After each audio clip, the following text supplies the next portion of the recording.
hadir di sini, mengalir di bait suci. Perkara ajaib pun terjadi, kuasa mujizat nyata, karena Roh Allah sedang bekerja. Selamat pagi kekasih Yesus Kristus, dimanapun Anda berada dan apapun yang sedang Anda rencanakan hari ini. Tapi di pagi yang sejuk ini, sebelum kita mengawali semua kegiatan kita, mari kita awali dulu kegiatan rohani, bagaimana mempertajam pendengaran kita sebagai seorang murid di hadapan Tuhan.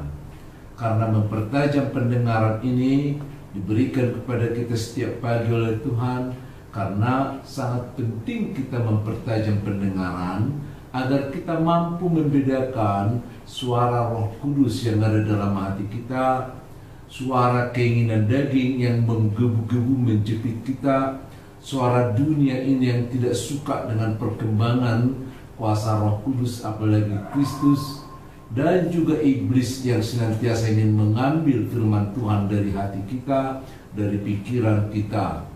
Maka tanpa mempertajam pendengaran, kita tidak pernah dapat tahu yang mana firman Tuhan, yang mana suara Roh Kudus. Apalagi minggu-minggu ini sampai 24 minggu ke depan, kita akan merayakan bagaimana Trinitas, bagaimana Roh Allah ada bersama-sama dengan kita. Tanpa kemampuan mendengar suara Allah, maka kita akan tersesat dalam perjalanan hidup ini.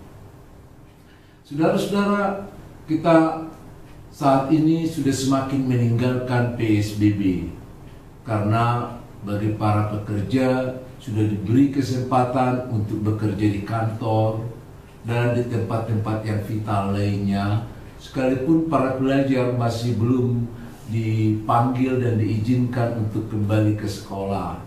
Tetapi lambat laun kita akan meninggalkan PSBB yang sangat ketat selama ini. Namun sekalipun kita meninggalkan itu, biarlah kita tetap mempertahankan norma yang baru, yang sudah kita pertahankan selama kita 3 bulan ini, agar kita lebih sehat. Terbukti kita tidak tercemar, terbukti kita tidak terpapar, karena kita mau menjaga jarak dengan sesama, karena kita mau menggunakan masker keluar dari rumah, karena kita mau mencuci tangan dengan sanitizer, dan lain sebagainya, dan lain sebagainya.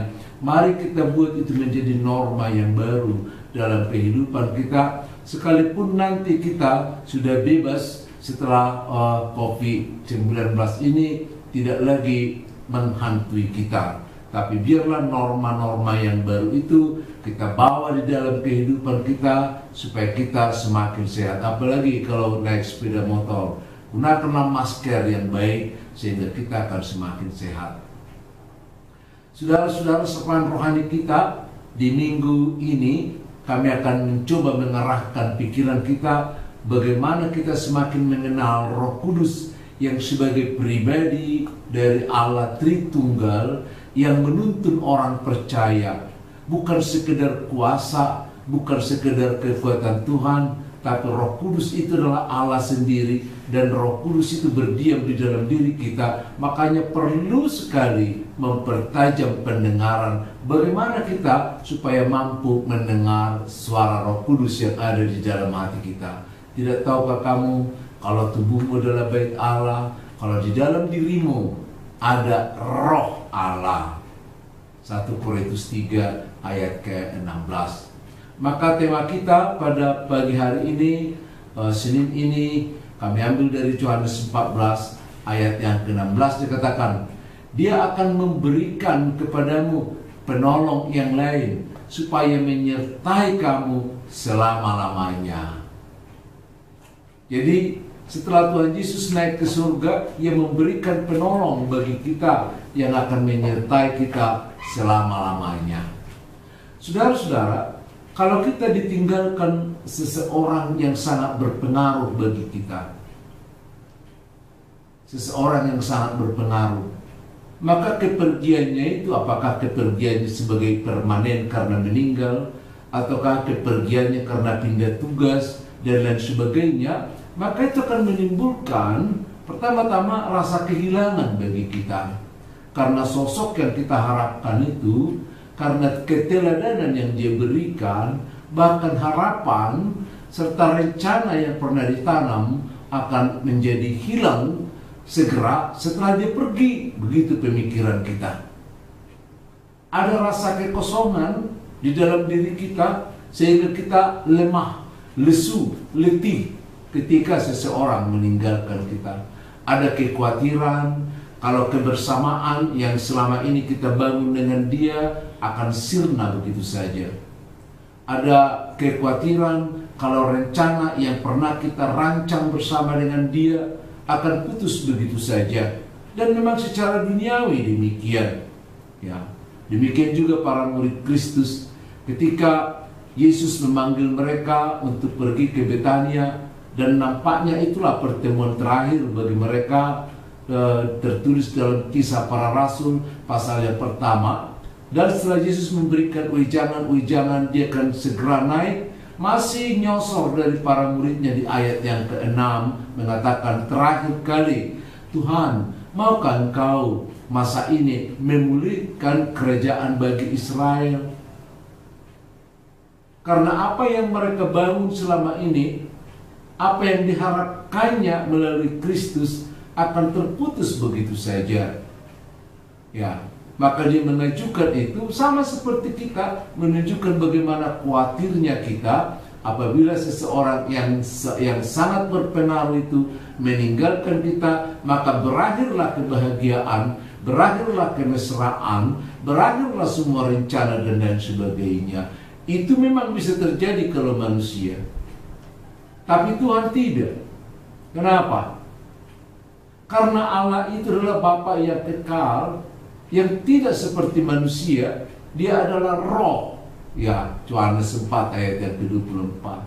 Dia bukan manusia, sehingga dia memenuhi semua ciptaannya, ada di mana-mana pun, sehingga dia akan memberikan kehadirannya sekalipun dalam bentuk yang lain. Dalam hal itulah Yohanes 14 ayat yang ke-16 tadi mengatakan, aku akan memberikan penolong yang lain. Aku akan meminta supaya Bapa memberikan penolong yang lain yang akan menyertai kamu selama-lamanya. Maka pencurahan Roh Kudus yang kita rayakan seminggu yang lalu dalam pesta perayaan Pentakosta itu adalah merupakan suatu peristiwa yang terjadi pada saat itu, yang terus-menerus kita besarkan, yang terus-menerus kita ingatkan, menjadi peristiwa yang berulang-ulang bagaimana Roh Kudus dicurahkan, bagaimana Roh Kudus Tuhan ada di dalam diri kita bagi setiap orang yang percaya, menolong kita, ya, menggantikan kehadiran Yesus Kristus di dalam diri kita, supaya kita juga tetap ada di dalam Bapa dan Bapa ada di dalam kita. Karena memang demikian dijanjikan Tuhan Yesus, bahwa orang-orang yang percaya tidak akan pernah dapat dipisahkan dari Dia dan dari Bapa sendiri. Dikatakan di Yohanes 17 ayat yang ke-21, supaya mereka semua menjadi satu, sama seperti Engkau ya Bapa di dalam aku dan aku di dalam Engkau, agar mereka juga di dalam kita, supaya dunia percaya bahwa Engkau telah mengutus aku. Maka sekalipun Yesus secara fisiknya yang bangkit dari kematian itu naik ke surga, tapi dikirimkannya kuasa Bapa yang diberi pribadi, yakni Roh Kudus menyertai kita, supaya kita ada di dalam Dia dan Dia ada di dalam kita. Disitulah program Immanuel itu, Allah beserta dengan kita. Jadi Allah beserta dengan kita itu, Allah ada di dalam diri kita, Allah ada di dalam orang yang percaya, dan Dia memberikan kuasa kepada kita.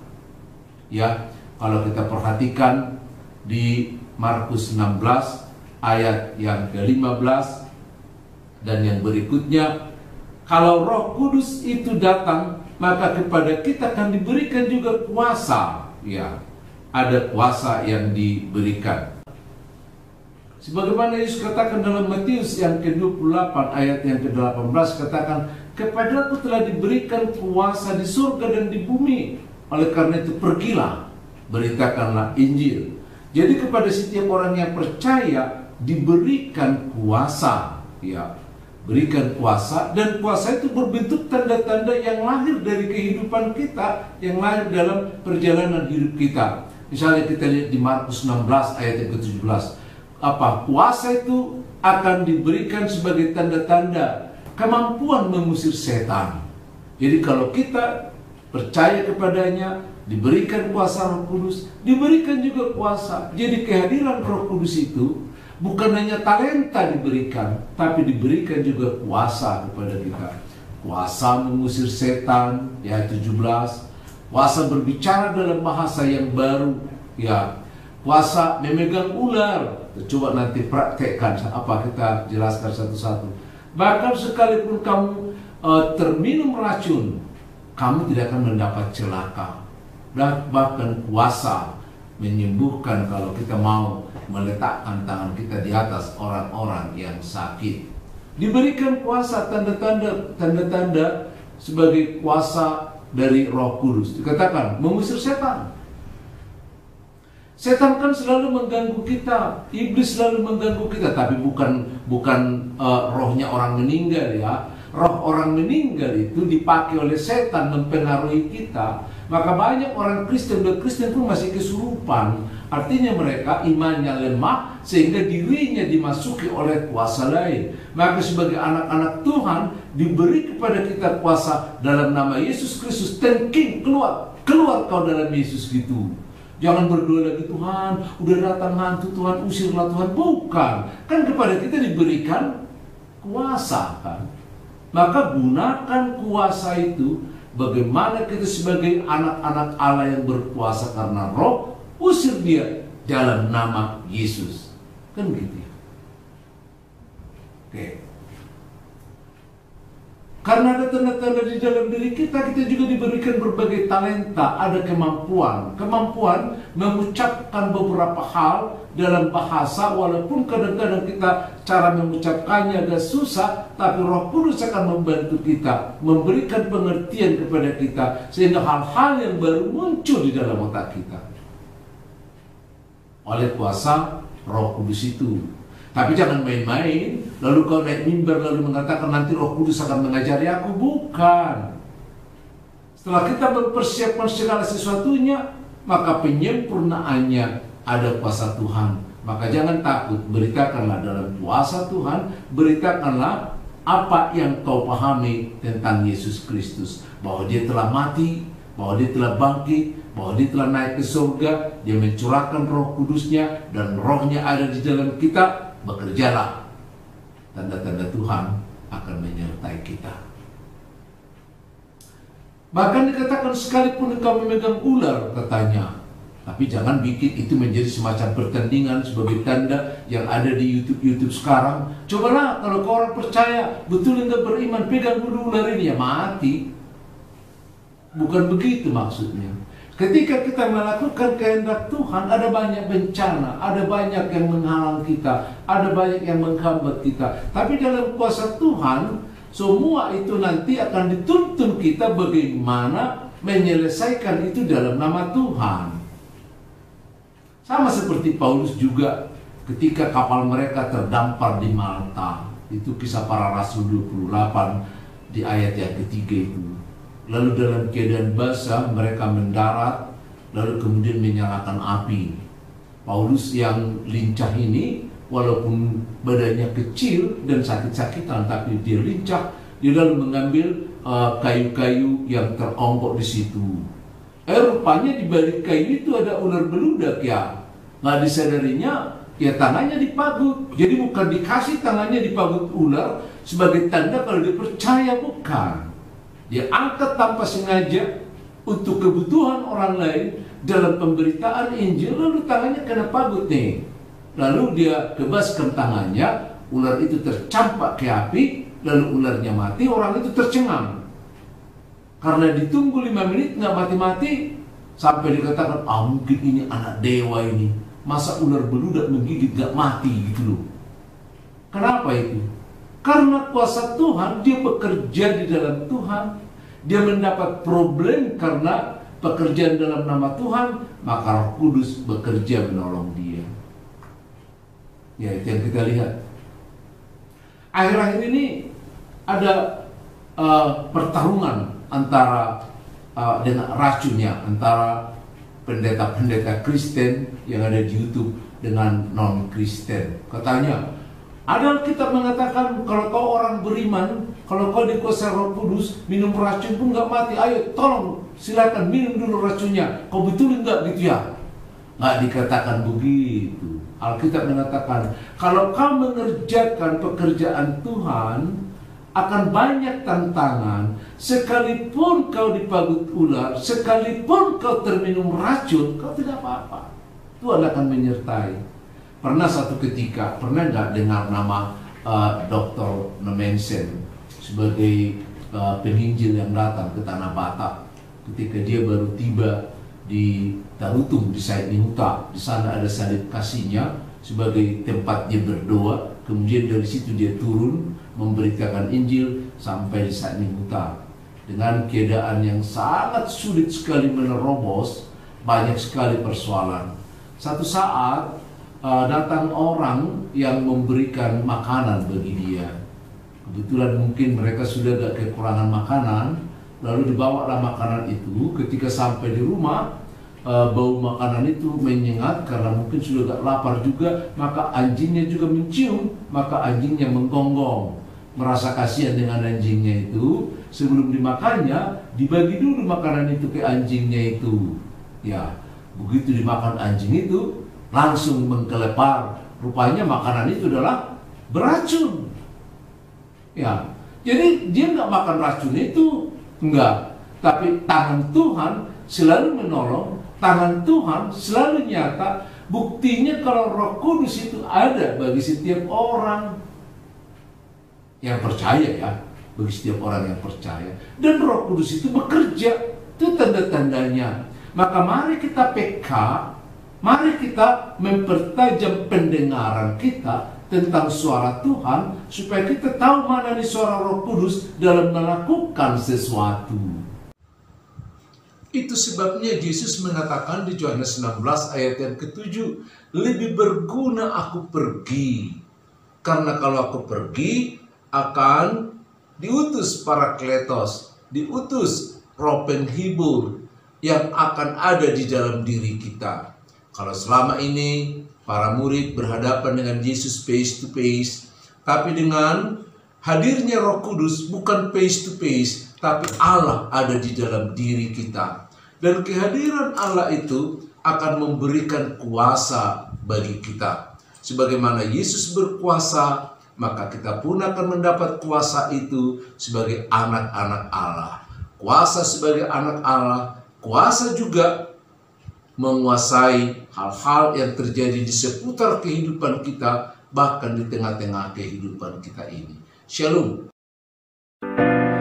Roh Kudus hadir di sini, mengalir di bait suci. Perkara ajaib pun terjadi, kuasa mujizat nyata, karena Roh Allah sedang bekerja. Tiada yang mustahil dan tiada yang sukar bila Roh Allah turut bekerja. Tiada yang mustahil bagi orang percaya, karena Roh Allah turut bekerja di antara